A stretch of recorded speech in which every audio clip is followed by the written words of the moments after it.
আপনার শিশুকে এই 4 ভাবে টাকার মূল্য শেখালে সে কখনোই অপচয় করবে না। সহজেই মনে রাখার জন্য এই 4 নিয়মকে আমরা বলবো সেফ পদ্ধতি। সেফ মানে সঞ্চয়।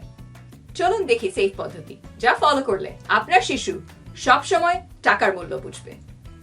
সেফ পদ্ধতির 4টি নিয়ম বা রুল আছে। প্রতিটা রুলের প্রথম ইংলিশ অক্ষর দিয়ে SAVE সেভ নামটি তৈরি হয়েছে। রুল নাম্বার 1 সেভ অর্থাৎ সঞ্চয় বা জমা করা। Rule number 2 A for allowance অর্থাৎ হাত খরচ। Rule number 3 V for value অর্থাৎ টাকার মূল্য। Rule number 4 E for earn মানে উপার্জন করা। চলুন দেখি কিভাবে সেফ পদ্ধতি ব্যবহার করবেন। আমরা সবসময় বলি আজকালকার শিশুরা টাকার মূল্য বুঝে না। বাবা মারা তারা যা চায় তাই জোগাড় করে দিতে অস্থির। ধরুন আপনার শিশু একটা ভিডিও গেম বা গল্প বই কিনতে চায়।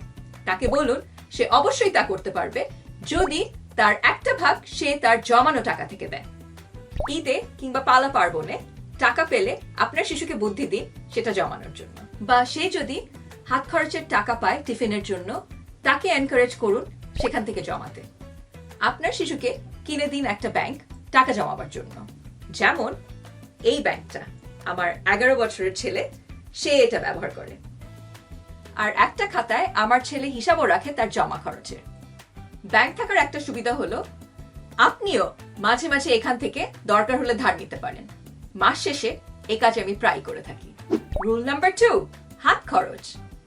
প্রতি সপ্তাহে হিসাব করে চলার জন্য আপনার শিশুকে দিতে পারেন নির্দিষ্ট কিন্তু সামান্য টাকা, যা থেকে সে প্রতি সপ্তাহে চাইলে স্কুলের টিফিন কিনে খেতে পারে বা জমাতে পারে তার পছন্দের ভিডিও গেম কিংবা গল্প বই কেনার জন্য। রুল নাম্বার 3 ভ্যালু বা টাকার মূল্য শেখানো। আপনার শিশু ছোট হলে তাকে নোটগুলো চিনতে শেখান।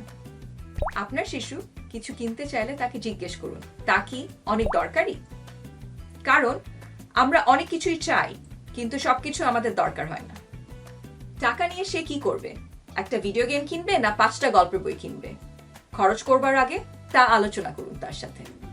এখন আসি শেষ রুলে, E for earning, যেমন ঘর গোছানো, কাপড় ধোয়া, টেবিল সাজানো, গাছে পানি দেয়া। এরকম কিছু কাজের বিনিময়ে তাকে সপ্তাহের হাত খরচ দিন।